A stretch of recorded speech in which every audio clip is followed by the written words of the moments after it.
This prison escape, I planned for a full 19 years. Crawling through 500 yards of filthy sewage pipe, I finally emerged reborn on the other side.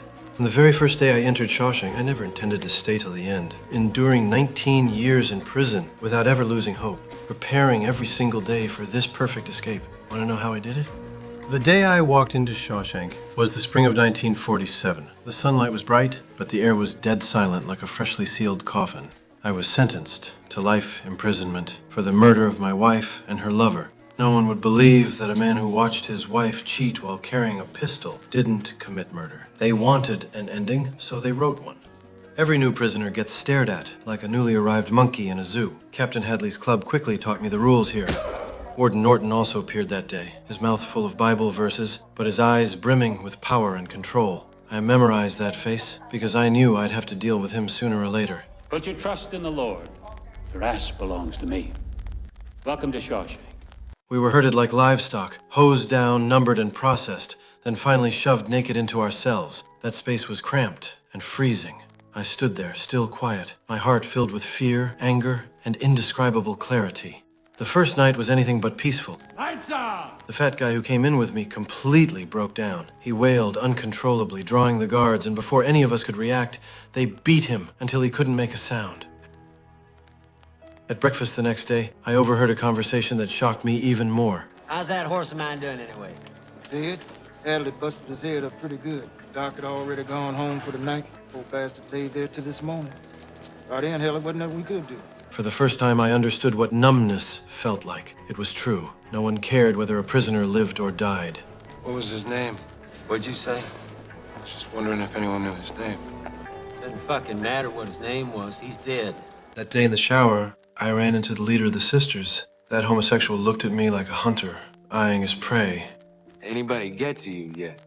Hey, we all need friends in here. I could be a friend to you. I didn't say a word, just turned and walked away, but I knew this was only the beginning.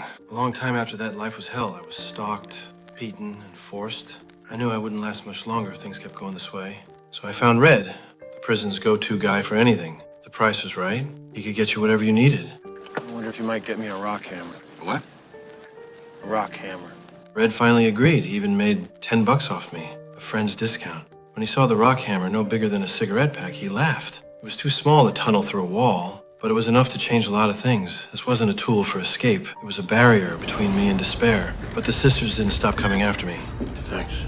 Over those 2 long years, they put me through hell again and again. Sometimes in the dark solitary, sometimes on a cot in the infirmary. Each time left me quieter, but more determined. The real turning point came in 1949. Pick up while it's cold, ladies. Want a cold one, Andy? No, thanks. Gave up drinking. This was my 3rd year at Shawshank Prison, and I'd already blended in with everyone. That day, the warden handpicked 10 men for roof repairs. Red pulled some strings for me, and I got a spot. The early summer sun beat down on the rooftop. Harsh, but the distant view offered a fleeting taste of freedom. I stood aside, quietly listening to Captain Hadley complain. His brother had died, leaving him an inheritance, but half of it would go to taxes. He was just venting, but I heard opportunity. Ignoring the others' warnings, I walked over, risking being thrown off the roof, and said to him, Mr. Hadley, you trust your wife? Hadley's eyes widened like he was about to toss me over the edge. I quickly explained. If you want to keep all that money, give it to your wife. A one-time only gift to your spouse for up to $60,000. Bullshit. Tax-free? Tax-free. He called me crazy, but in the end, he listened.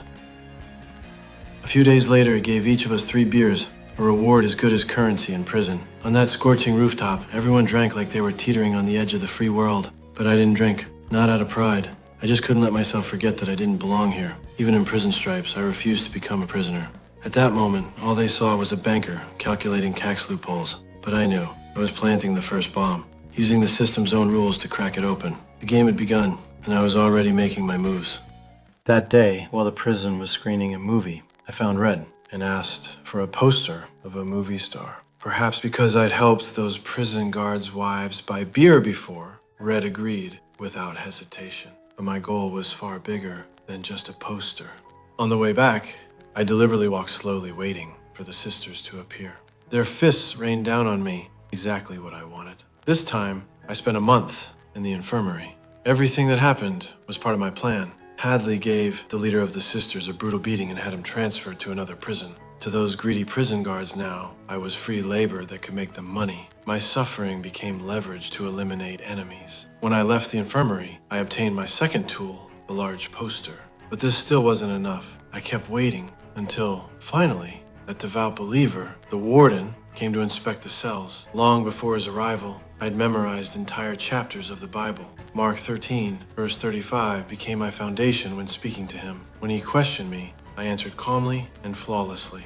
Any favorite passages? Watch ye therefore, for ye know not when the master of the house cometh. Always like that one. But I prefer, I'm the light of the world. He that followeth me shall not walk in darkness. The warden was impressed. He approved my transfer to a single cell and allowed me to hang up that poster. As he left, he placed the Bible back in my hands, his tone carrying a hint of trust. Salvation lies within. From that day on, I began laundering money for the warden, managing his illegal funds and preparing tax returns for every guard at Shawshank. My role transformed from an ordinary prisoner to the warden's trusted accountant. I was assigned to the prison library, ostensibly maintaining financial plans, but in reality, I secretly studied geology and began making long-term preparations for freedom. Everything started going smoothly, but I underestimated the corrosive power of time. The day Brooks was released, I witnessed his helplessness and despair. What Red later said about Brooks made me see the true horror of this prison. But I'm telling you, these walls are funny. First you hate them, and you get used to them. Enough time passes, you get so you depend on them.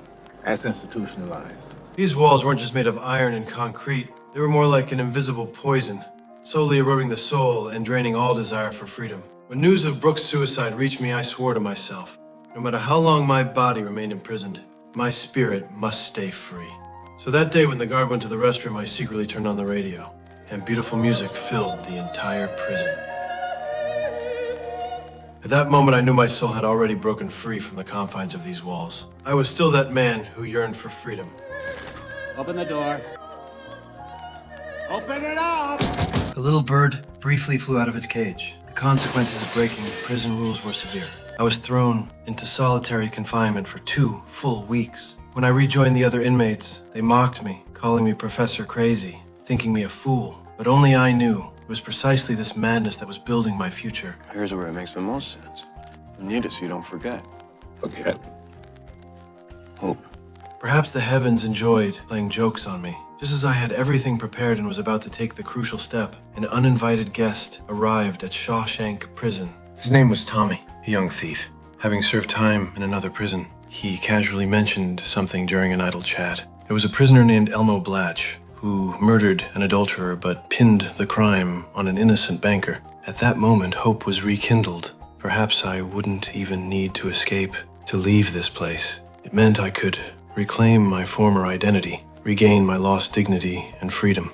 Yet I was still too naive. When I brought this news to Warden Norton, how could that despicable man ever let me go? He knew my secrets, knew I was aware of his crimes, so he threw me into solitary confinement and even ruthlessly plotted to kill Tommy, sealing off my last hope. I understood then Norton would never let me walk out of Shawshank. Everything stops. Get someone else to run your scales. Nothing stops. Not even granting me a parole chance like old Brooks. He intended to trap me here forever, letting time erode both my body and mind. But I wouldn't surrender. I was determined to break free from this dark cage, to shake off these chains. But before that, 2 things still needed to be done. I told Red that after his release, he should go to Buxton and look for a specific oak tree where beneath it lay a piece of volcanic glass, the hope I left for him. Then, as if nothing were amiss, I walked into the warden's office and swapped his ledger full of stains with forged documents. Returning to my cell, I waited quietly for lights out. The wall Red once said would take me 600 years to dig through, I'd breached it at 19, under-rumbled, as if covering my movements. Under the cover of darkness and noise, I used the rock to smash open the sewage pipe.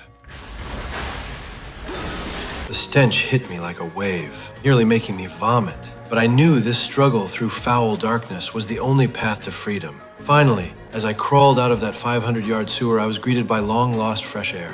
In that moment, I gulped deep breaths and spread my arms to embrace the pouring rain. The next day, I withdrew $370,000 from the bank, Norton's ill-gotten gains. It was the punishment he deserved. I also secretly mailed the ledger to the newspaper exposing his crimes. Under mounting pressure, Norton chose to end his own life. Through those 19 long years, I endured countless hardships and torments, but never once abandoned my yearning for freedom. That Bible, those posters, they bore witness to my perseverance and struggle. Some birds aren't meant to be caged.